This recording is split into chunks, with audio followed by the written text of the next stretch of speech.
ರೀ ಅದರ ಅಗತ್ಯತೆ ಇಲ್ಲಪ್ಪ. ಏನಾಗಿದೆ, ಅವರು ನಾರ್ತಲ್ಲಿ ಉತ್ತರ ಕರ್ನಾಟಕದಿಂದ ಬಂದು ಇಲ್ಲಿ ಆಯ್ಕೆ ಆಗಿರ್ತಾರೆ. ಅದಕ್ಕೆ ಒಂದು ನಿಯಮ ಮಾಡಿದ್ದಾರೆ.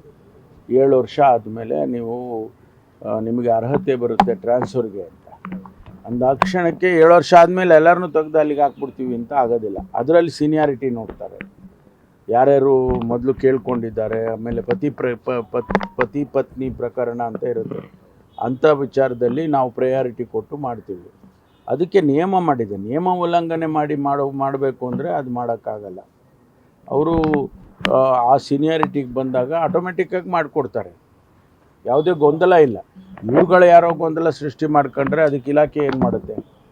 ನಿಯಮವನ್ನು ಸ್ಪಷ್ಟವಾಗಿ ಮಾಡಿದ್ದಾರೆ. 7 ಇಯರ್ಸ್ ಆದಮೇಲೆ ಮಾಡಿಕೊಡ್ತೀವಪ್ಪ, ಅದರಲ್ಲಿ ನೀವು ಪ್ರಯಾರಿಟೈಸ್ ಮಾಡ್ತೀವಿ ಅಂತ ಒಂದಷ್ಟು ನಿಯಮ ಮಾಡಿದ್ದಾರೆ. ಅದ್ರ ಪ್ರಕಾರ ಮಾಡ್ತಾರೆ. ಈಗಾಗಲೇ 300-400 ಜನನ ಮಾಡಿದ್ದೀವಿ. ಈಗ ಏನಾಗಿದೆ ನೋಡಿ, ನಿನ್ನೆ ರಿಕ್ರೂಟ್ಮೆಂಟ್ ಆಗಿದೆ ಪೊಲೀಸ್ ಸಬ್ ಇನ್ಸ್ಪೆಕ್ಟ್ರಿಗೆ. ಟ್ರೈನಿಂಗಲ್ಲಿ ಮೊನ್ನೆ ಪೆರೇಡ್ ಆಯಿತು, ಅವರೆಲ್ಲ ಪಾಸಿಂಗ್ ಔಟ್ ಪೆರೇಡೆಲ್ಲ ಆದರು. ನಾನು ಪಟ್ಟಿ ನೋಡ್ತಾ ಇದ್ದೆ, ಆಯಿತಾ. ಅಲ್ಲಿಂದ ಸೆಲೆಕ್ಟ್ ಆಗಿರೋರು 327 ಜನ ಸೆಲೆಕ್ಟ್ ಆಗಿದೆ, ಟ್ರೈನಿಂಗಲ್ಲಿ ಪಾಸ್ಔಟ್ ಆದರು ಉತ್ತರ ಕರ್ನಾಟಕದವರು.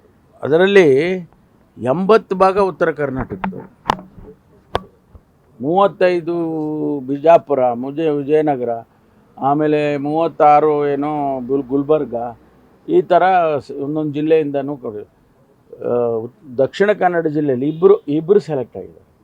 ಓನ್ಲಿ 2. ಕೂರ್ಗಲ್ಲಿ 2. ಈಗ ನಾವು ಅವ್ರನ್ನ ಇಲ್ಲಿಂದ ಉತ್ತರ ಕರ್ನಾಟಕದವ್ರನ್ನ ಅಲ್ಲಿ ಹಾಕ್ತೀವಿ, ಆಯಿತಾ. ಅಲ್ಲಿ ವೇಕೆನ್ಸಿ ತುಂಬಬೇಕಲ್ಲ, ಹಾಕ್ತೀವಿ. ಹಾಕಿದಾಗ ಅವರಿಗೆ ನನಗೆ ಇಮಿಡಿಯೇಟಾಗಿ ಟ್ರಾನ್ಸ್ಫರ್ ಕೊಡಿ ಅಂದರೆ ಕೊಡೋದಿಲ್ಲ. 7 ವರ್ಷ ಆಗಬೇಕು. 7 ವರ್ಷ ಆದಮೇಲೂ ಕೂಡ ಅದನ್ನು ಮತ್ತೆ ಪ್ರಯಾರಿಟೈಸ್ ಮಾಡ್ತಾರೆ. ಅದರಿಂದ ಆ ಥರ ಎಲ್ಲ ದಯಾಮರಣ ಮಾಡುವಂಥ ಅಗತ್ಯ ಇಲ್ಲ. ನಾವು ನಿಮ್ಮ ನೆರವಿಗಿರ್ತೀವಿ. ನಿಮ್ಗೆ ಯಾವುದೇ ತೊಂದರೆ, ಬೇರೆ ರೀತಿಯಲ್ಲಿ ಯಾವುದೇ ತೊಂದರೆ ಆದರೆ ಅದನ್ನು ನಾನು ಸರಿಪಡಿಸ್ಕೊಡ್ತಕ್ಕಂಥ ಕೆಲಸ ಮಾಡ್ತೀನಿ. ಸಂಪೂರ್ಣ ನ್ಯೂಸ್, ಇದು ನೊಂದವರ ಧ್ವನಿ.